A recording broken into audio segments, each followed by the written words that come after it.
Here's Rob Dibble. That is awesome defensive end / just amazing pass rusher, Aiden Hutchinson. Detroit Lions win 21-20. What a great game, though, to start off the season.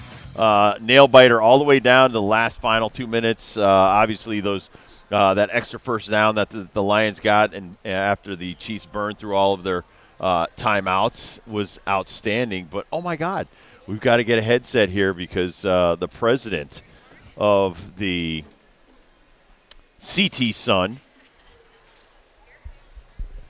is joining us right now. The wonderful Jen Rizzotti is in the house. Hey, Prez. What up? What's up, Am guys? I saying that right? It's not Connecticut Sun. It's CT Sun. No, it could be either, whatever you'd like to call it. All right. I like CT It is Sun. Connecticut. It is so Connecticut. CT Sun rolls off the tongue. That's what I like about it. So Whatever's easiest for you guys. So it's fine with me. We were told to wear our best sneakers. That's we were right. told it's a sneaker I don't know day. who wins. Oh, what do you got? What are you rocking with? Whoa! Yeah. I like all yours. Nike'd up. What exactly are you rocking with, Jen Rizzotti? Yeah, I know. Do you It's know pretty what those fancy. are called? I don't know what these are called. They Those just are look nice. really good. Are Those these- are really is nice. that Hey, kind of thing I'm not when going to you're- lie. These are not comfortable. Well, mine are. Well, because these Mine are like are from very 1985 when I was still playing, and they're yeah. they brought them make back them a out. lot more comfortable these days. Exactly. So we're giving away bucket hats. It's Yes. a big game today against the Fever. You're already in the playoffs. It doesn't look like you can go up. Doesn't look like No, you can go we are down. stuck right where we are, which is a not bad thing. But what's the game plan I here? know. If we're an NFL team, we're resting Yeah. everybody. However, you have somebody that could be an MVP Yes, coming up it's too. it's a tough predicament. One, because we're a little beat up, so we had 2 guys out, so we only have 9 active players. So it's hard. It's not like a football team where you got 80-something guys or Right. 100 guys. Right. We have 9, and we got to play 5 at a time. So the other predicament is Alyssa Thomas doesn't like to rest, right? She loves that she plays every game, Right. and she loves that she plays 40 minutes every game. It's part of her identity. It's part of who she is, and she's part of why we're as good as we are. So it's hard to ask a player like that doesn't want to rest to, sit down, and that she's just such a competitor. So we'll see what happens. Indiana's not playing for anything either other than pride, which sometimes can go a long way. They want to finish the season well. So they'll come out fighting. So hopefully we can get a lead and maybe rest some guys towards the end. When you're talking about Alyssa and she scored 27 the other night, but Yeah. she's got 15 rebounds and Yes. assists and everything. When you're like that, I mean, you're a guard and you're a good shooting guard and Yeah. stuff like that. You're not really battling for a lot of rebounds. It's got to wear her out. Starting fast breaks, Yes. getting rebounds, all that. She's doing everything all the time. Yeah, I think it's just, again, it's her game, right? She's never known how to play otherwise. And, you look at her and she's like a point forward, She starts at the 4 for us, but she's running the point. So she's, does a little of everything. And I would say, hey, if you want to bring the ball up the floor and pass it to me for a shot, I'm more than happy to be the recipient. And I think our players have gotten used to the fact that she is going to start our break, and she is going to get us either herself a great shot or she's going to get her teammates a great shot. And it's part of what's made us really hard to guard this year. We're very unique in terms of how we play, and that's served us well. And so I think that's our advantage heading into the playoffs is a lot of the top teams, they do a lot of the same things. Alyssa Thomas makes the Connecticut Sun very different. You're in 3rd right now in the entire league, Yeah. right behind the Liberty and the Aces. Yeah. You lost Jonquel Jones last year, and we were talking about this to start this year, how you replace. You say you can't replace her. Mm-hmm. But, man, you've pretty much fallen into right where you left off Yes. when she wasn't on the team. Do you credit Coach White? Do you credit the chemistry of putting these particular girls together as far as how the success continues here for CT Sun? It's a little bit of everything, right? You're in a situation last year where we've got 4 to 5 all-stars on the floor. It's not always easy to find the balance in scoring or the balance in a rotation when everybody wants to score and shoot. Jonquel's a great player, so is Courtney Williams, but they needed a lot of shots. The team we have now is a little bit more balanced in that they don't really care where the shots come from as long as it's a good one. It also helps that DeWanna Bonner's having one of the best statistical years of her career at 36 years old. But part of that is because we've been able to make her a focal point of the offense, and we couldn't do that last year with Jonquel on the floor, with Brianna Jones on the floor, with Courtney Williams on the floor. DB was like a fifth option. Now she's our second option or our first option some nights. And so, again, it's part of that mystique of, like, who's going to get it done? Is it Rebecca Allen? Is it Natisha Heidemann? It's always going to be Alyssa. But I think our team is a little bit more balanced and a little bit more selfless in how they play on both offense and defense. And I think that's a credit to Coach White for sure. Stephanie's come in and done a phenomenal job, lifted kind of the energy level and freshened up our offense and made it like kind of fun for our players to play in this 5-out system. And that goes a long way as well. You know, it was a little stale maybe, and with new players and a new coach, it's become a lot fresher this year. Talking to Jen Rizzotti, the president of the Connecticut Sun. Let's talk about Stephanie White a little bit. Bringing in a new coach and the team gelling like they did with her. I mean, that's got to be a credit to her. Yeah. But how is her coaching style different from last year? Well, you know, I think with Stephanie, the fact that she's a former player that has been in their shoes, it does go a long way. You know, Kurt Miller, one of the best WNBA coaches in the league.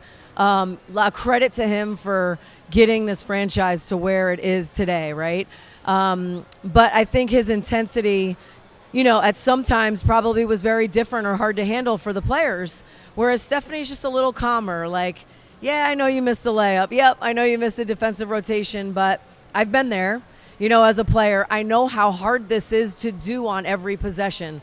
I know how good the players are that you're playing against. Right. And so it's not always going to be perfect. It's not always going to look pretty, so I'm going to give you a little grace. And so I think she kind of has a good balance of when to push their buttons and when to call a timeout and get into them a little bit, but kind of when to just let them be pros, like that understand that they're not supposed to make those mistakes, right? They know they missed a layup. They know they turned it over. They don't need to be reminded. And I think Stephanie does a good job of not dwelling on mistakes, but kind of allowing them to make them and just moving on to the next thing. And I think part of being in that situation as a player and having coached in the league before has helped give her that perspective for sure. One player that you have that we're super fans of here at the Rob Dibble Show ever since she was an 18-year-old kid coming to the stores, Olivia Nelson-Odoto's game continues to progress. Not only just maturity of being out there in the WNBA, but physically as far as kind of her game, what it needs to be now. Like you're talking about this 5-out offense, that's not really her game coming in here, but she has made some incredible adjustments this season. Yeah, absolutely. I mean, we're lucky. We're fortunate. Our GM, Darius Taylor, went out and got 2 former UConn players in Olivia and Tiffany Hayes. And it's been exciting for us to have them here in the building and let our fans enjoy following their career. And, you know, I think with Olivia, having played at UConn has helped her in this system, you know, because Gino is very much about you have to be comfortable everywhere on the floor. You have to come down. You got to be able to rim run, catch the ball, make a layup. You also have to be able to stop, set a ball screen. You have to be able to stop at the trail, catch it, reverse it, and play 2-man. So she had some 4 years of being trained to play on the perimeter when necessary. And so coming into a new system from LA, I think, was an adjustment for her. But I think the style of offense has helped her progress her game. Because at the pro level, everybody has to have guard skills. You know, there's very few back to the basket type players anymore. You know, even Brittany Griner is just as effective 18 feet from the basket as she is 2 feet from the basket. So I think Liv has really progressed this year. She's shown consistency over the last few weeks, and that's going to be huge for us going in the playoffs.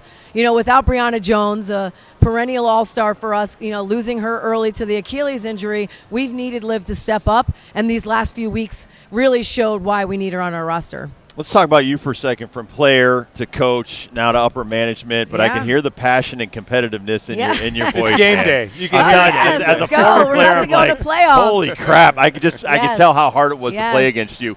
What do you like? I mean, obviously playing is the greatest, but you know, do you miss coaching a little bit, or are you satisfied where you are right now? I am very satisfied where I am, and I'll tell you why.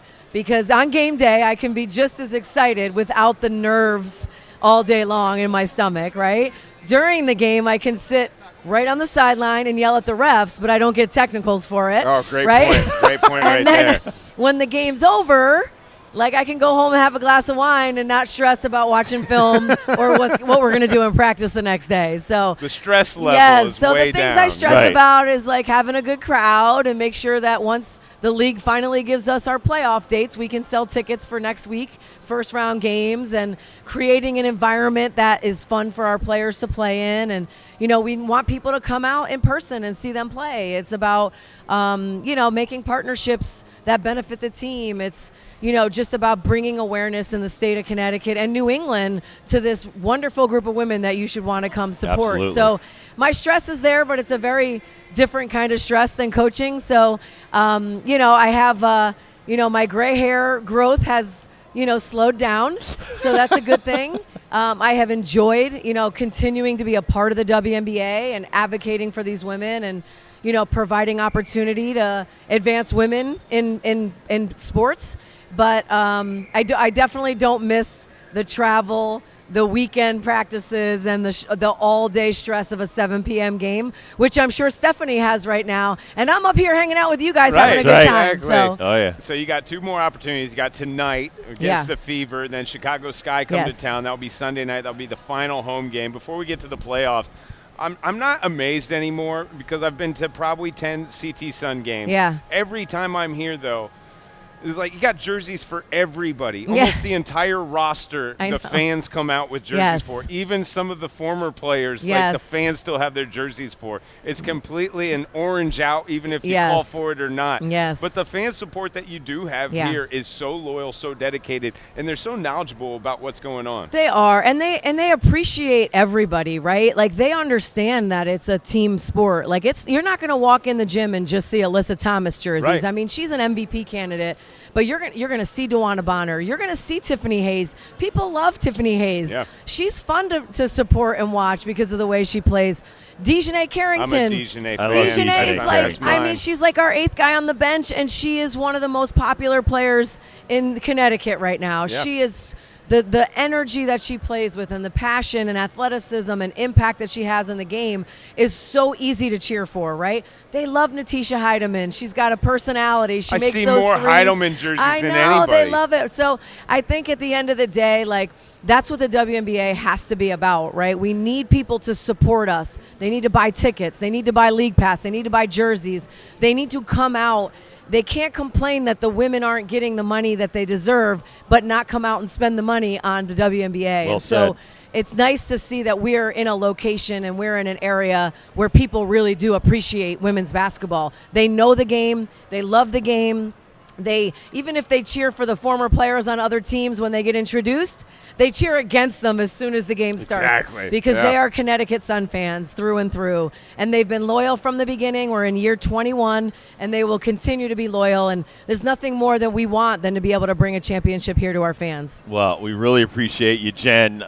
You're so passionate. They couldn't have a better boss to work for. Hey, I love it. I appreciate always having you guys having me on. I appreciate it so much. Before you run away, okay. I want to know where we can beat the Aces, where we can beat the Liberty. Give me the game plan. I'm sick of these 2 teams residing. Yes, I know. Super teams. They're even building them in the WNBA. Here's the thing. We had the Liberty up 20 2 weeks ago here. Yes. And we were down on Dejanay wasn't playing. We were a little bit low in our rotation. We ran out of gas. We were missing our 6'10" setter, Betty. But we can hang with them. We can be disruptive enough. Again, we don't let anybody play the way they want. That's what I'll say about our team, right? You don't get to walk in the gym and run your offense the way you normally do against Connecticut.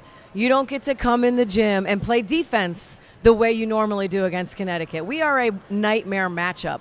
And so it may, over the course of 5 games, be hard for us to beat those teams 3 times. But I would not put it past this group. Every year in the playoffs, we get counted out. And just watch, I promise you, when the playoff seeding and matchups come out, more people will pick our opponent than pick us to win. It happens every single year. And then somehow the Connecticut Sun is either in the finals or the semis. because these women find a way. Alyssa Thomas is a big reason for that, but I think her supporting cast this year, I think our coaching staff is going to allow us to compete to the very end. Well said. It seems like you want to go out and play. I know. I'm ready to go play with you. I am not suiting up. I am just going to watch. Wow. Love it. I love it. Jen Rizzotti, thank you so much. Thank you, guys. All right, we are live from the Mohegan Sun right outside of the Connecticut Sun Arena. It's the Rob Dibble Show with Ben Darnell on your afternoon drive. We'll be right back.